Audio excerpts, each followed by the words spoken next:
গুলিস্তানের stadium পাড়ায় অভিযান চালিয়েছে মোবাইল কোর্ট। জাতীয় আর হকি স্টেডিয়ামের ওই অভিযানের নেতৃত্ব দেন যুব ও ক্রীড়া মন্ত্রণালয়ের উপসচিব উম্মে ইসরাত। তবে আগে ভাগে খবর পেয়ে এনএসসি কর্মচারীরা অবৈধ পার্কিংয়ে রাখা গাড়িগুলো সরিয়ে দেন। এদিন শুধুই সতর্ক করা হয় দোকানিদের। শুধু দরজা বড় করলেই হবে? ফ্রিজ পেতে ক্যাপটা তো খুলতে হবে। কোকা-কোলার এত বড় অফার, ক্যাপ হলো কোড দেওয়ার উত্তর দিয়ে জিতে নাও ফ্রিজ, টিভি, ফোন আর প্রতি বোতলে নিশ্চিত ক্যাশব্যাক। জাতীয় স্টেডিয়াম কমপ্লেক্সের চারপাশের পরিবেশে দুরবস্থা আর দুর্দশার গল্প সবার জানা। নোংরা পরিবেশ, অবৈধ পার্কিং, দখল, হকারদের উৎপাত, মাদকাসক্তদের আবাস, ফুটপাত দখল করে দোকানের জিনিস রাখা সহ নানা সমস্যা।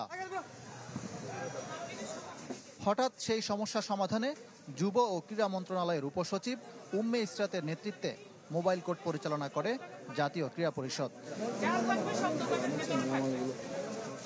এদিন শুধুই সচেতন করা হয় দোকানীদের। করিডোরে রাখা মালামাল ভেতরে নিয়ে যাওয়ার নির্দেশ দেন ম্যাজিস্ট্রেট।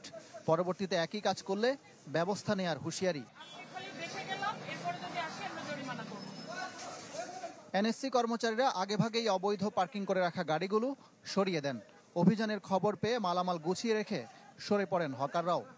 বোধহয় কোনোভাবে এখানকার যারা আছে তারা খবর পেয়েছে, তারা কিছুটা সরিয়ে নিয়েছে। নেক্সট টাইম এখানে যদি কেউ ইলিগেল অকুপাই করে রাখে কিংবা ইলিগেল কোনো কাজ করে, আমরা অবশ্যই আইন অনুযায়ী সেটার সাজার ব্যবস্থা করব।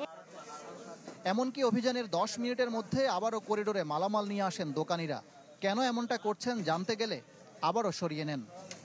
এটা এইভাবেই থাকে বাবা। ম্যাজিস্ট্রেট তো বললো আপনাকে ভিতরে নিয়ে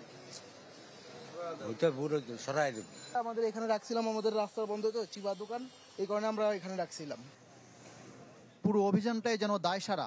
আগেই পরিষ্কার পরিচ্ছন্ন করে রাখা হয় এনএসসির আশপাশ। অবৈধভাবে লাগানো বৈদ্যুতিক তার কেটে ফেলে সব ঠিকঠাক করে রাখার চেষ্টা। এমনকি বহু তার পেঁচানো ছিল জাতীয় ক্রীড়া পরিষদের দেয়ালেও। এ নিয়ে প্রশ্ন করলে রেগে যান এনএসসি সচিব। আমরা আসলে কাউকে দেখানোর জন্য কোনো কাজ করি না। এটা যারা বিচ্ছিন্ন করেনি, অনুগ্রহ করে তাদেরকে যদি প্রশ্ন করা হয়, তারাই এই প্রশ্নের উত্তর ভালো দিতে পারবে। আমি এই যে তো প্রশ্নের উত্তর আমি নেব না। 500 লোকের দায়িত্ব আমার একার না। নিয়মিত এই ধরনের মোবাইল কোর্ট পরিচালনার প্রতিশ্রুতি দিয়েছেন নির্বাহী ম্যাজিস্ট্রেট। ইকরাম হুসাইন, চ্যানেল 24, ঢাকা।